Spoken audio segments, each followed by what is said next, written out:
All right, we have started recording. I am looking at Osama and I am looking at Antoine, and we have no set introduction to the first of many possible introductions to the Open Book Club, certainly hosted by Bab Al Ilm. My name is Ibrahim. Osama is in the middle. Antoine is on the far end, but it doesn't really matter because you're probably just hearing our voices at this point and seeing our images some way, somehow. And we wanted to keep a nice 20-minute or less video introducing the first book that we are going to be covering. And it's interesting because the book is right behind me, but I have my iPad now popped up. And the title of this book is called The Creative Act, A Way of Being by Rick Rubin. For the start of this book club, our intention is to explore, as we just discussed 1 minute ago, the first quarter of this book and essentially seeing where we go from there. And in this 20-minute video, we're going to share some of our thoughts, what kind of came up for us, questions, and possibly comments to allow space for further discussion to go on and possibly things to come up in our call next week, which everybody is certainly invited to. So with that, I think it's important to talk a little bit about Rick Rubin and give a little spiel about him and who he is. And I'm going to pass the baton to Osama because all that I know about him is he has a beard and a pretty epic beard and a pretty big beard. And he's a very interesting looking fellow. So that's all I know. Definitely interesting looking and interesting fellow. That's for sure. Yeah. Bismillah. I'm excited. I'm excited to dive into this book, The Creative Act. First of all, when the book came out, I think it came out last year, I was like, yo, I gotta get this book. I gotta do it because I am fascinated with Rick Rubin. For the people who are listening who don't know who Rick Rubin is, he's a music producer. And he produced music pretty much by now, I think, every genre that I can think of, right? Hip hop, he produced country, he produced metal, he produced heavy metal, Metallica. He produced so many genres. And I remember I think I watched a documentary about Jay-Z's Black album. That was, when was that? Maybe 2004. And I saw Rick Rubin. I saw this big, tall, white dude with a long beard. And he's in the studio and he's telling Jay-Z, he's guiding him as he's recording 99 Problems, the song. And I was like, yo, that's fire. And then I see him on the corner, just like, in the corner in the studio, he's just like, rocking his head and just listening and giving tips. So from that moment, I was like, yo, who's this producer who's not really playing any instruments, who's not moving any knobs or anything like that? He's just telling people what he feels and how the sound should be like. So I was very fascinated with his ability to listen. And that right there was the hook for me, right? Listening, coming from a music perspective, listening is a very big thing for me. So that's my relationship with Rick Rubin. So when the book came up, was published, The Creative Act, A Way of Being, I was hooked automatically. I was just, I gotta read this thing, right? And then to hear him speak in some podcasts saying that he didn't want to just publish a book about his life, but rather he wants to take himself out of the picture and just present thoughts. That was also something that caught my attention, really. So I'm very excited to dive into this book and hear what comes up for us, the three of us, for Bab Al Ilm, and also for the people that are going to join us in the Open Book Club, because it's definitely a, as the title suggests, a way of being, right? There's this relationship between the creative and the spiritual, between the artist and the mystic. And I think this is maybe as good of an introduction as it can be about the book. um, And the author. and the author, yeah. Um, yeah, so I'm definitely excited to dive in and maybe start with what was the first impression when you guys read the book, right? Like starting just in how it's presented as 78 thoughts rather than chapters. Um, definitely the format of it is an art in its in itself. So I'm interested to hear what your first impression of the book.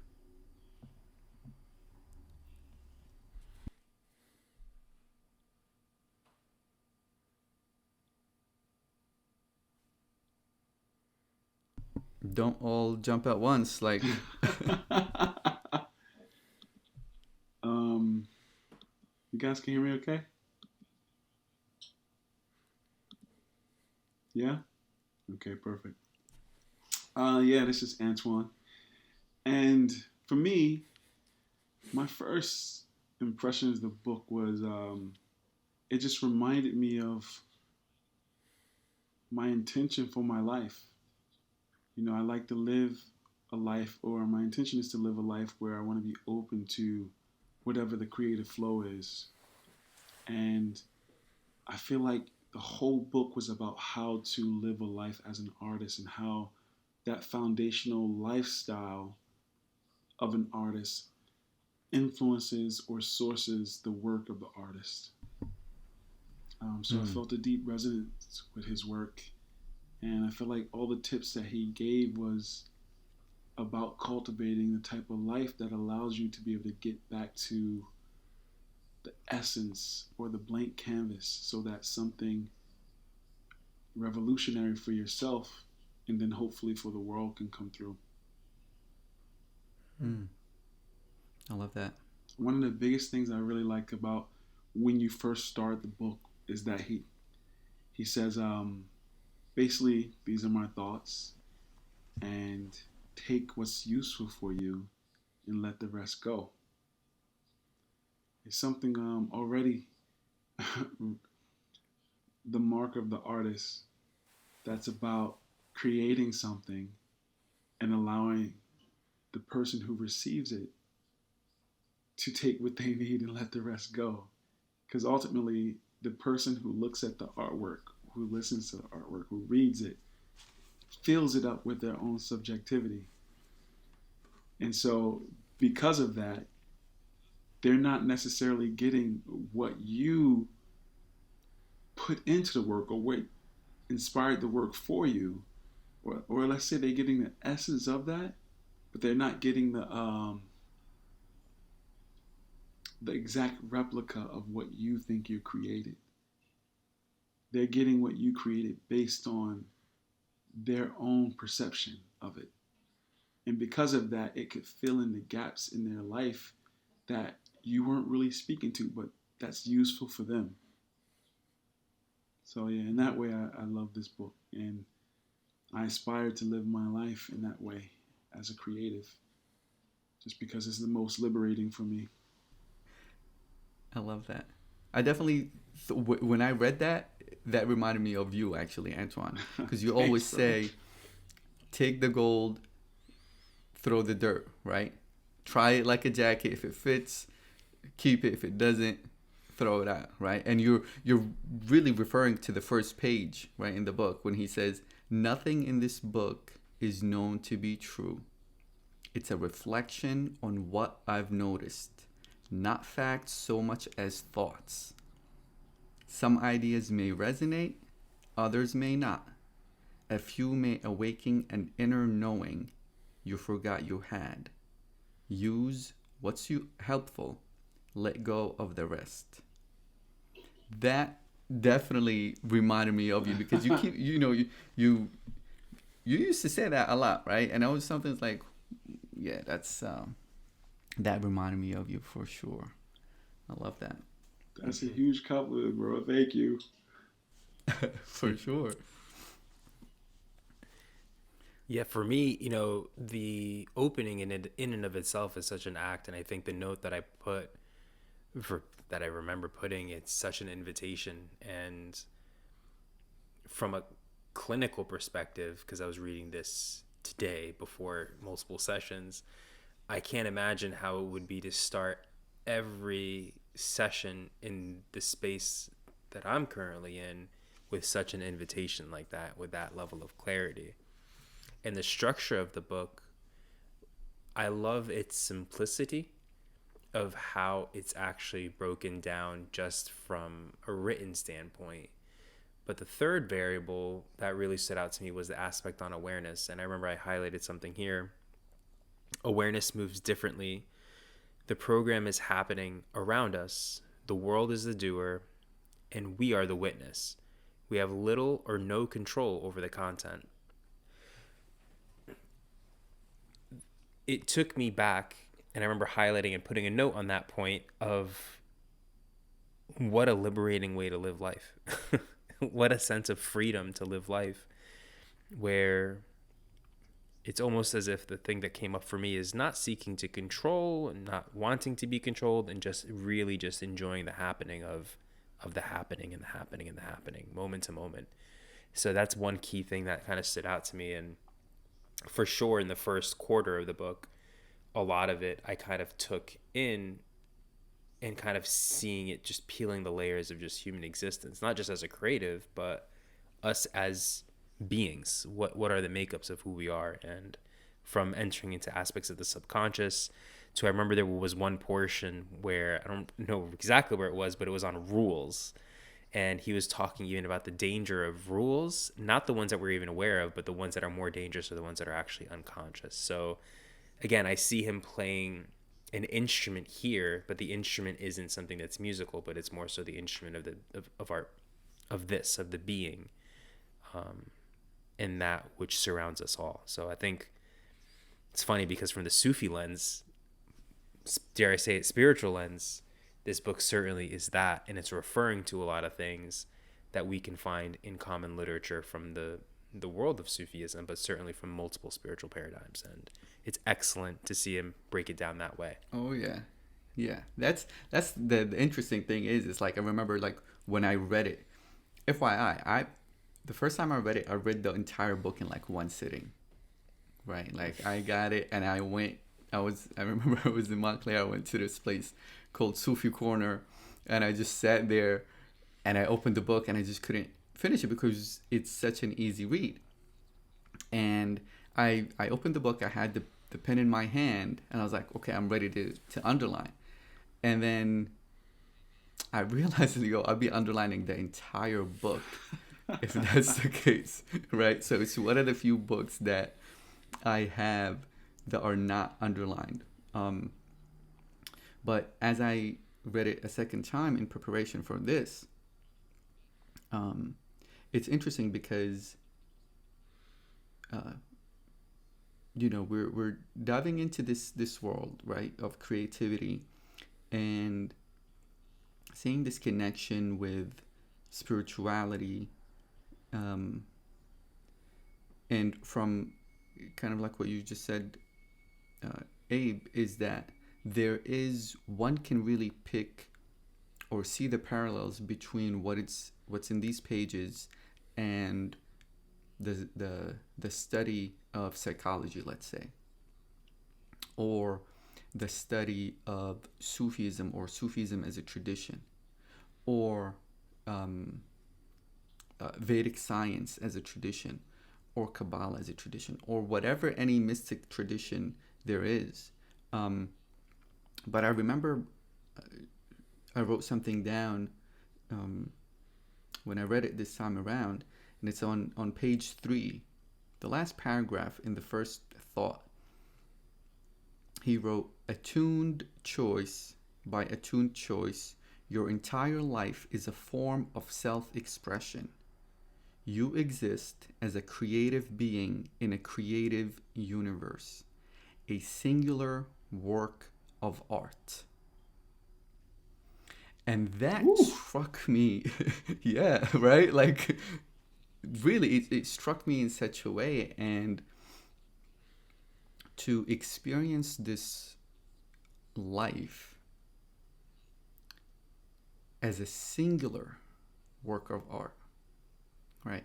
This connection that is happening internally, that one can access by going in and having direct experience and direct access to the greater consciousness, this universal consciousness, this consciousness that we call maybe God consciousness, or depending on whatever tradition, sometimes we call Allah, sometimes we call Christ consciousness, Brahman. To live in this way, right, is such a blessing. And to know that the access point is internal. It's going inward. So it really, that last paragraph, it made me think of even just the whole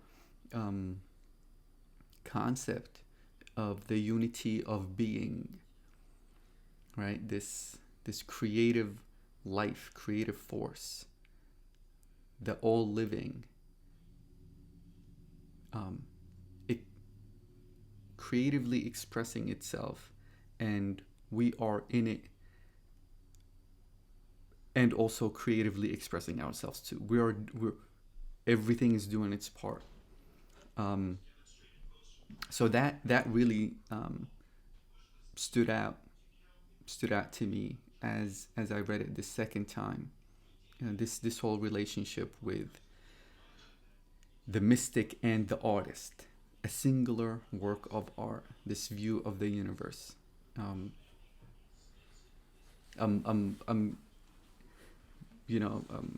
wondering if something similar to that stood out to you guys. Absolutely. That's the thing I'm most inspired by about this work. That relationship right there. I have an excerpt here that he's sort of saying the same thing. I'm looking at it on the web, so I think it's page 43, maybe. I don't know if it's the same in the book as it is on the digital book, but it says, living life as an artist is a practice. You are either engaging in the practice or you're not. It makes no sense to say you're not good at it. It's like saying, I'm not good at being a monk. You are either living as a monk or you're not. We tend to think of an artist's work as the output. The real work of the artist is a way of being in the world. Phenomenal. So inspiring and so encouraging. So encouraging to hear that. Because, a lot of what's at play out there is like the starving artist or the roughness of the artist. Unless you already hit it with the world or the mainstream deems as big, then the other end of that is your lot in life. And it's really not the case for so many, because so many have tapped into that vein of creativity, that vein of divine creative energy that is flowing through them and allowing them to exist in the world. And there's this saying that they say in certain religions. I heard it through the model or frame of Christianity, that your gift will make room for itself. And I find that when you're not fighting against it, then you see synchronicities and serendipities and patterns and and roads to follow. Your steps become ordered by this creative energy, by this flow. And oftentimes, um, if I've leveraged it correctly, my life can find uh, the resources and the means to move according to what the flow of the art wants to express in my life and in the world. Hmm. What a beautiful share. How beautiful. I think just to, hitting that 20-minute mark now, the only thing that I would want to add to that is when you were sharing both that part of it, Antoine, that excerpt, and then also both of your perspectives, the only thing that I can kind of perceive was like this massive image in my mind's eye of constant rebirth happening every single moment to such a massive capacity. And the only thing that I want to add on my end to wrap up for time's sake is that point on intentionality. And my deepest hope with the utmost sincerity for anybody being a part of this book club or venturing in life, whatever it is the point that comes across on intention. Intention is all there is. The work is just a reminder. So as long as we enter with this